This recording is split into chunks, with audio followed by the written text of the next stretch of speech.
Bonjour à tous les téléspectateurs de la RTS. Alors, comme vous le savez, l'actualité reste dominée par la présentation hier de l'ambitieux programme de développement économique du Sénégal. Nous commençons cette revue de presse par le quotidien national Le Soleil.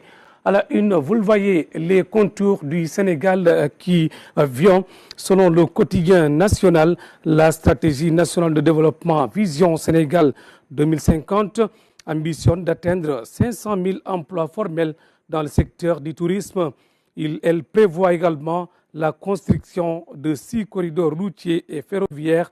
D'après toujours Le Soleil, les besoins en financement sont estimés à 18 500 milliards de francs en CFA, nous dit le quotidien national.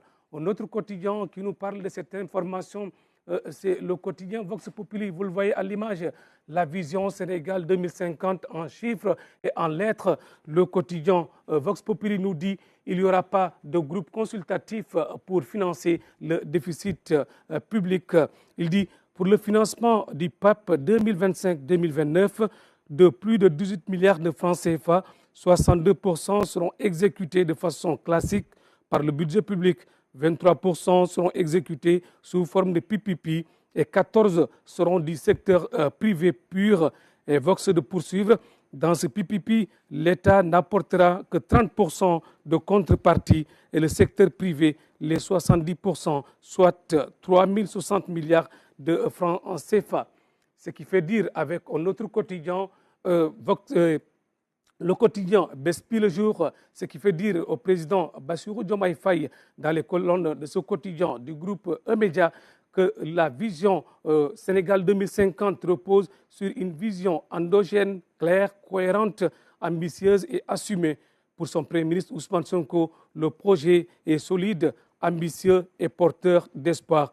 On reste toujours avec le quotidien Bespi le jour qui s'est intéressé à un homme, vous le voyez à l'image, profil Victor Ndiaye, membre du club des investisseurs, esprit compétitif, nous dit le quotidien du groupe E-Média. Alors il dresse son portrait, il le décrit, il décrit la personne, il est présenté par Forbes Africa comme l'homme qui a la formule secrète de l'émergence.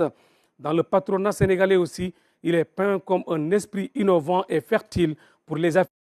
Membre du club des investisseurs du Sénégal, il a évolué pendant plusieurs années dans des entreprises et des institutions de rang mondial. Victor Gorom Ndiaye fait partie des élaborateurs du projet décliné en Vision Sénégal 2050. Des Aram Touré, de la présentation du nouveau référentiel de politique publique, nous passons maintenant à une autre forte actualité. Elle est liée aux inondations avec le débordement du fleuve Sénégal. Vous le voyez à l'image, on en parle dans le journal Sud Quotidien. Crue du fleuve Sénégal, Diomaye sera à Kédougou jeudi et vendredi selon le quotidien du groupe Sud Communication. Je voudrais avant tout exprimer ma solidarité et ma compassion aux populations riveraines du fleuve Sénégal qui ont été durement frappées par les inondations dues aux crues du fleuve éponyme, a déclaré Bassirou Diomaye Faye dans les colonnes du quotidien du groupe Sud Communication. Alors, le président rassure dans le quotidien que le ministre de la Solidarité et celui de l'Intérieur et de la Sécurité publique seront dans les régions qui ont été touchées par les inondations. D'ailleurs, on rappelle que le général Jean-Baptiste était hier dans le département de Bakel au chevet des sinistrés des Aram Touré. Nous bouclons cette revue de presse de ce matin par les quotidiens spécialisés en sport pour parler de football, notamment les éliminatoires de la CAN 2025. Vous le voyez, Tribune Sport, Pape Thiaw, coach intérimaire de Lyon, le Malawi a encore des chances de se qualifier. Alors, un autre quotidien, cette fois-ci, c'est Record Quotidien. CAN 2025, Malawi-Sénégal à 13h, gagné et se qualifier.